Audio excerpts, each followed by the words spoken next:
everyone. Since time is not my ally, I will start right away. The title of both this presentation and also my master's thesis was Video Games as Art, How Players Create Their Own Worlds. I will start with my hypothesis. It goes like this. The player is a creative recipient of media who is able to use and transform a game as a resource for her or his own reality of life. Through this process, the player can become an artist who completes the open artwork that a digital game is. Why did I choose this topic? What was my aim? My aim was, or the idea was, to analyze the roles of players when they engage digital games. And then why this topic? Because I wanted to contribute something new to the ongoing debate. If we say video games can be art, then how the player of a video game can be perceived as an artist. I based my thesis on 3 pillars. The first is the games pillar concerning games. I used texts by Johan Huizinga, Homo Ludens, of course, Roger Calois, and many newer day authors like Benjamin Beil, Stefan Schwingeler, or Jane McGonigal. Concerning art, I used the theories of Umberto Eco, Opera Aperta, the open work, and Georg Bertram, Art, a Philosophical Introduction. Lastly, concerning the media aspect, I used text from John Fiske and Rainer Winter. John Fiske wrote Understanding Popular Culture, and Rainer Winter, The Productive Spectator. First and foremost, the question, what is a game?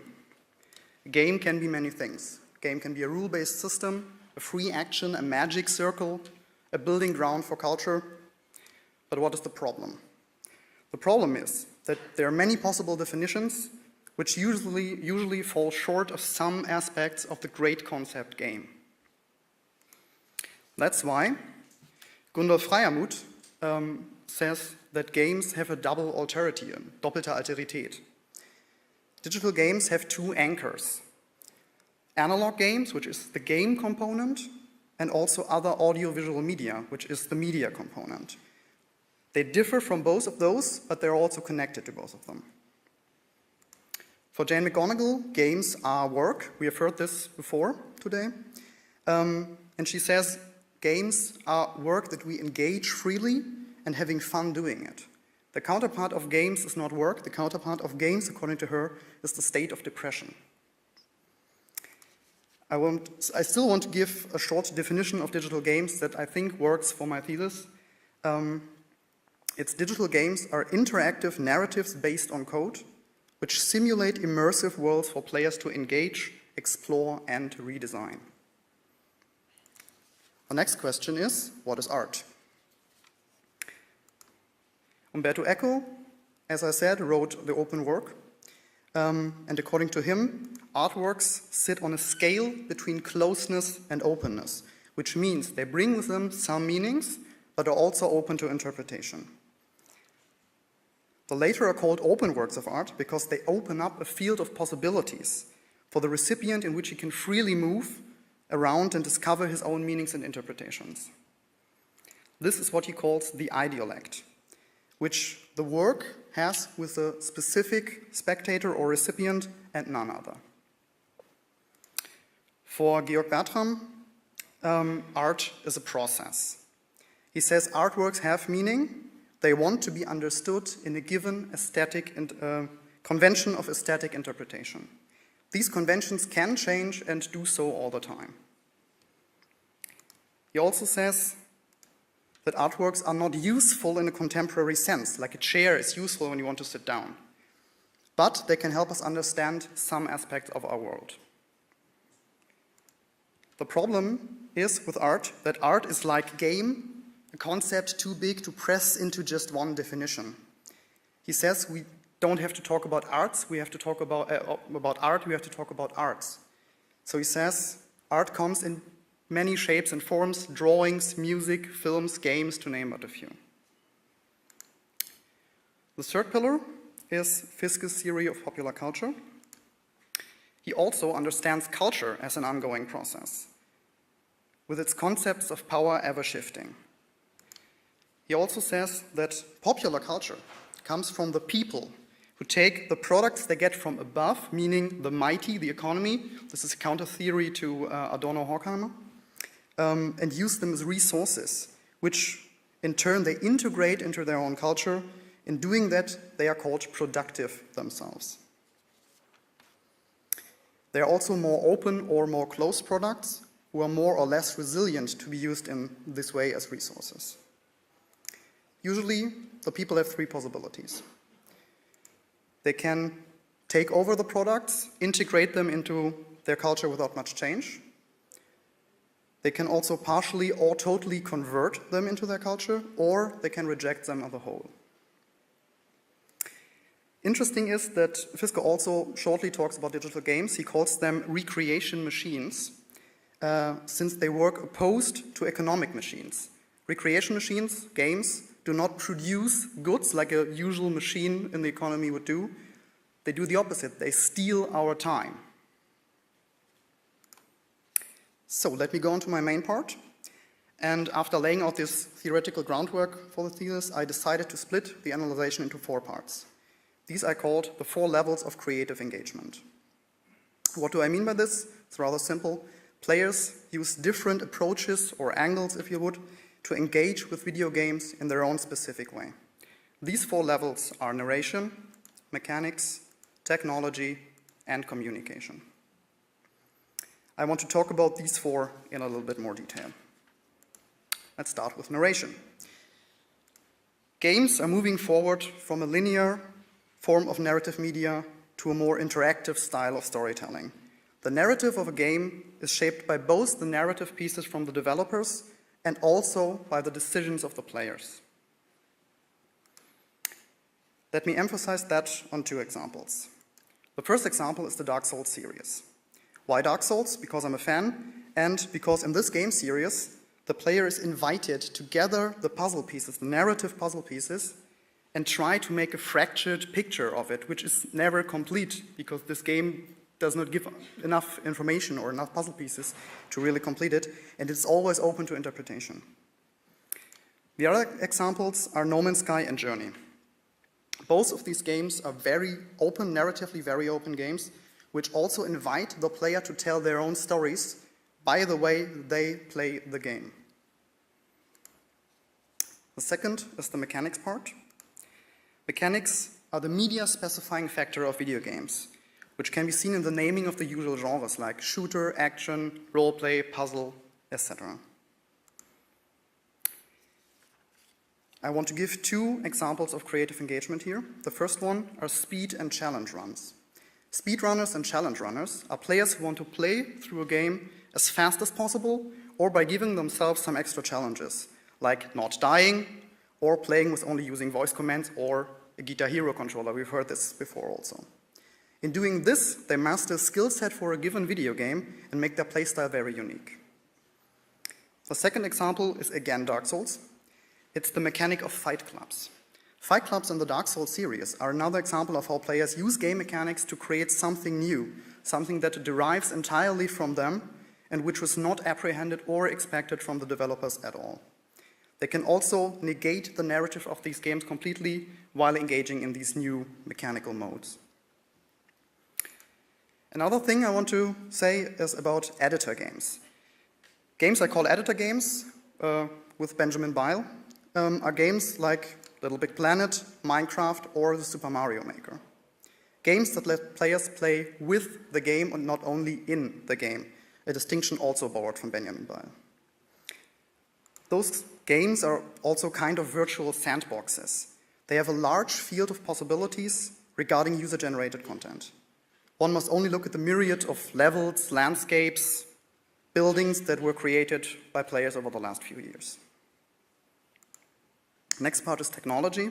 Narrative and mechanics both work within the physical borders of the game and only cross them in the mind of the players. The next 2 levels of creative engagement go beyond those borders. When we talk about technology, we talk about working with the code. The code is the virtual core of the game and may also be called the virtual original. Players can work and rework a game code in various ways. For example, using glitches, bugs, cheats, and of course, mods. I will skip the cheats and glitches part and continue right on to the modding section. Modding is also a way of playing with the game, and is also sometimes called gaming 2.0. It is a way to creatively redesign parts of a game, which is called the partial conversion, or a whole game, total conversion. That in itself is similar to the two levels I've talked about before, but if we want to emphasize the art aspect of my thesis, we also need to talk about game art and art games. Game artists try to use games in an artistic way, through adaptations to or from, or convolutions with other media, and through art games and art mods. These are also normal games, but with a special twist to them. For example, they often counter the hyper-immersive moments of modern games, or make the games altogether unplayable, like the project Super Mario Clouds. If you've never heard of this, it's very interesting. You can look it up online. These art games and mods can be called ludic artifacts because they break through the borders and conventions of usual games. They drag the mediality of the games back into the light and work as a kind of counter-gaming, similar to the counter-cinema movement. The last part is the communications part. Communication is a rather broad term, so I want to narrow it down a bit. There are several modes, I collected 4, of communication concerning video games. The simulated one between two NPCs in the game and the players inside the game world, and the players outside the game world talking about the game. I will skip the first one because I don't think it's that interesting and talk about the other 3 a bit. The communication between the player and the game is a two-way feedback stream, where both game and player give input and react to the output of the other. Combined with the 3 levels before and Echo's theories, we find here that special ideolect he was talking about between the recipient and the artwork. Before talking about players inside the game, I want to give you a quick summary of Ray Oldenburg's theory of third places. Third places are different from home and work, the places 1 and 2, because they let people engage with each other without the limitations and social restrictions of the first 2. A cafe, for example, is a third place. Nora Stampfel now calls MMOs virtual third places because of the online disinhibition effect, which combines the anonymity of the internet with the trust shared by members of the same community. At least these players know one thing: they all play the same game, they have something in common. Those players can form groups, play together, part ways again, without much fear for sanctions. The last way of communications is by players outside the game, but linked to the same game. That's what we call community. This can be done in forums, in chats, by doing fan art, let's plays, live streams, walkthroughs, or guides. Another special variant of this is, of course, gamification. Gamification, as you know, is taking aspects of a game and bringing them to a non-gaming system. So, to sum it up, players engage video games in a unique way, which can be described as developing an ideolect with a game. Players can use, enhance, and rework video games. They do this on 1, 2, 3, or 4 levels, namely narrative, mechanics, technology, and communications. Video games can be seen as open works of art, therefore some players can be seen as artists. Since all games give players at least one power, to play and finish the game.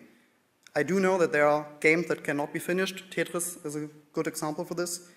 Also, there are some games who are more open or more closed than others. The recipient of Echo is not an artist, since his work is solely done in the mind. The players, however, do actual physical work with the game.